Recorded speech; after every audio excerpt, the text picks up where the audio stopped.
One invitation can change someone's life forever.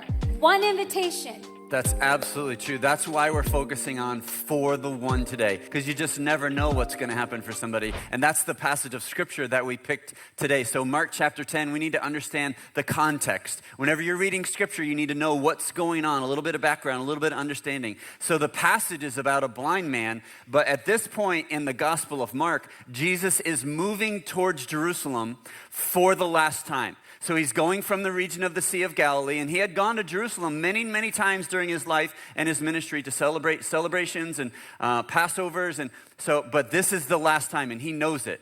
In fact, Scripture's very clear about that. He knows that his crucifixion is drawing near. So let's take a look. Mark chapter 10, starting in verse 46. It says, "Then they reached Jericho, and as Jesus and his disciples left town, a large crowd followed him. A blind beggar named Bartimaeus, son of Timaeus, was sitting beside the road. When Bartimaeus heard that Jesus of Nazareth was nearby, he began to shout, 'Jesus, son of David, have mercy on me.'" So a blind man, right, he's on the side of the road. This is very normal, right? He's like one of those people that's holding a sign, like he probably is a beggar, that's how he made money. That's just reality. So he's on a very common road that people traveled, but he's also destitute, right? He's needing to beg for a living. He's marginalized. The community just kind of pushed him out because of his disability. But I love the fact that Bartimaeus knew who to cry out to. I love that piece about it. So he's shouting to Jesus. And whenever somebody shouts, it's communicating desperation, isn't it? Like if you have kids and they want your attention, what are they going to do? They're going to shout your name. They're going to get your attention one way or another. And so I just wonder, are we willing to do whatever it takes to get Jesus' attention? Are you the type of person? Like, do you shout when you're desperate? Do you raise your voice when you're excited and you're pumped up? Or like, are you willing to do that with your connection with the Lord, with the Father? Are you willing to go after that? Or are you more concerned about what other people might think? Are you concerned that you might look foolish? Are you so insecure that you're unwilling to take that step? Or maybe you're too prideful and say, "Oh, I can't do that." I just believe that because of our pride and insecurity, we're missing out on our life. I just think if we're unwilling to do that, then we aren't going to accomplish all that God has for us.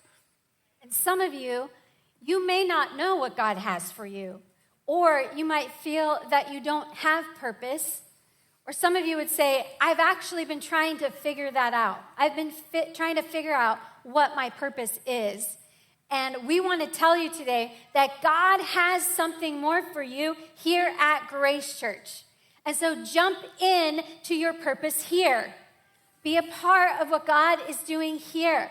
Could this be your best year ever because you decide and choose to be a part of something that's bigger than yourself? God's calling us to take that step. And there's a big vision here at Grace Church, and it's honestly going to take every single one of us to accomplish, because it's to transform the Space Coast with the radical love of Jesus. It's big, it's bold, that's a big vision. And so if you need some purpose, jump in on that. Be a part of something that's bigger than yourself. Because some of you, you have come and you have experienced that transformation that I'm talking about. You've experienced that in your life. And so if that's you, if God has transformed your life with his radical love here at Grace Church, can we just hear from you for a minute? Could you clap and cheer? Yes. There's so many of us. We have been transformed through his love here. And we want to remind you today that the local church is God's plan to bring Jesus to the world. That is his plan. So you're here and you're a part of that. Jump into that. It's a privilege to be able to be a part of that. Being part of this church will give you purpose beyond yourself. And we all need that. So for you, could that be something that is missing in your life? Because part of what we do here at Grace Church is that we wear love out. We use our gifts to serve others with the love of Jesus. That's one of our core values. That's a part of who we are. And we get to do that together. And again, that allows us to be a part of something bigger than us. And we celebrate all that God is doing and has done through all of us here at Grace Church. And in 2025, we saw 467 people say yes to Jesus. So good. That's a lot of ones, right? We're talking about for the one. That's a lot of ones. That's great. And then we also saw 158 people take their step in water baptism.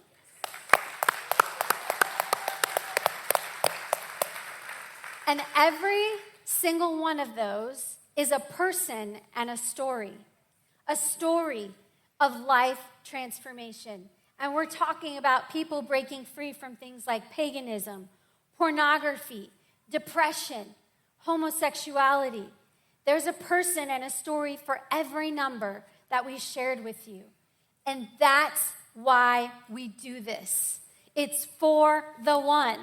That's absolutely true. It is about the one, and we celebrate. I love birthdays. I love celebrations. We love celebrating you. You're part of us. You have a story as well.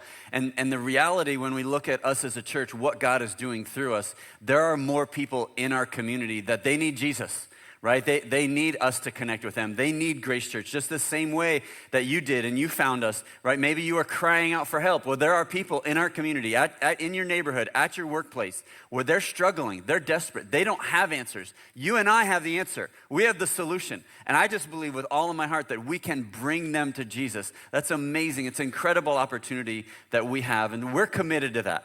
Like, as the lead pastors of this church, we are absolutely committed to do that in our community. In fact, just recently, a couple weeks ago, we had this awesome invitation to go and pray at the Palm Bay City Hall. They have a new building. They want to dedicate it. They wanted us to be there. And so we were able to pray with the mayor and the city manager just to cover the city and that building with prayer. You know, it was just so incredible, so amazing.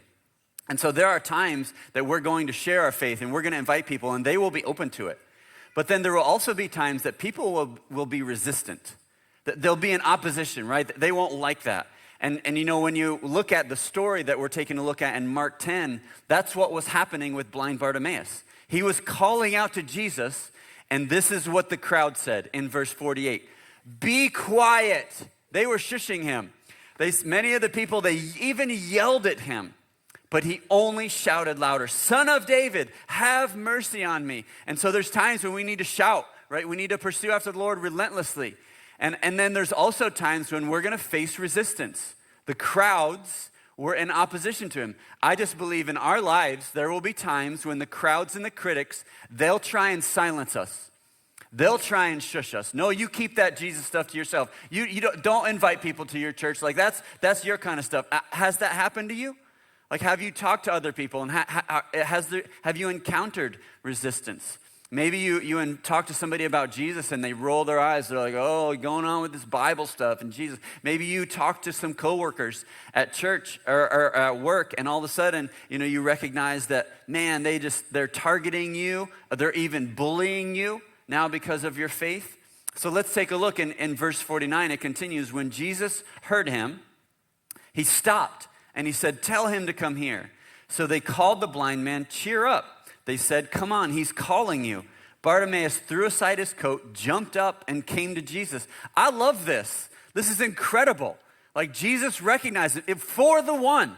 Jesus is doing this. Is so powerful.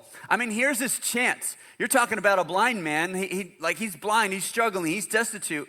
And Bartimaeus knew who Jesus was, and he knew what Jesus could do.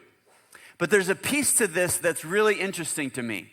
So Jesus, God's son, he knows everything, right? He knows who we are. He knows our story. He knows our thoughts.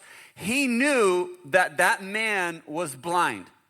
Yet in this instance, Jesus doesn't go to Bartimaeus. He doesn't go to him. He actually stands there and he tells that man who can't see. He says, hey, you walk towards me. A blind man, like, that's a struggle. That's a difficulty to walk towards Jesus. And yet Jesus is expressing this in this instance. There are a lot of times in Scripture when Jesus sought out the lost, the hurting, and the broken. And we see him. He goes to them. He has compassion on them. and he wants to minister to them one-on-one personally. We see Jesus go to them. And we may have experienced that in our life as well, where Jesus has met us and has come to us. And that's amazing.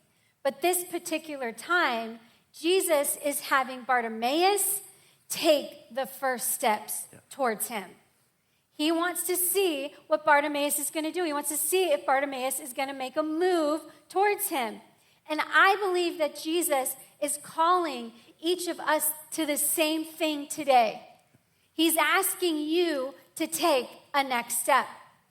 And at Grace Church, we actually believe that every single one of us has a next step.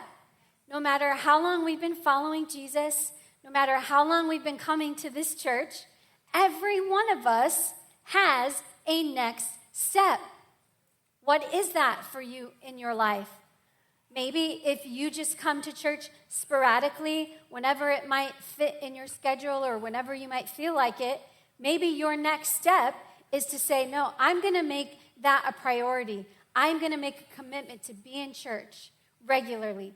And you do that, and you take that step, right?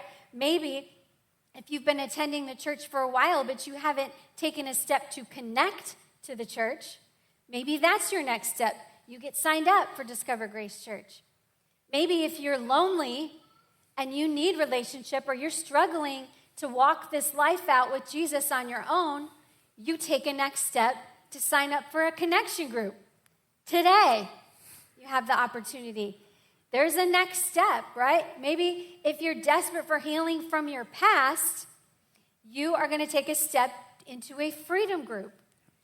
There is a next step for all of us. And if that's you, we are ready and willing to walk this journey with you, because we do believe that we are better together. And sometimes Jesus wants to see what we will do. Jesus wants to see if we're going to take a step towards him. And this will be your best year ever if you do move closer to Jesus.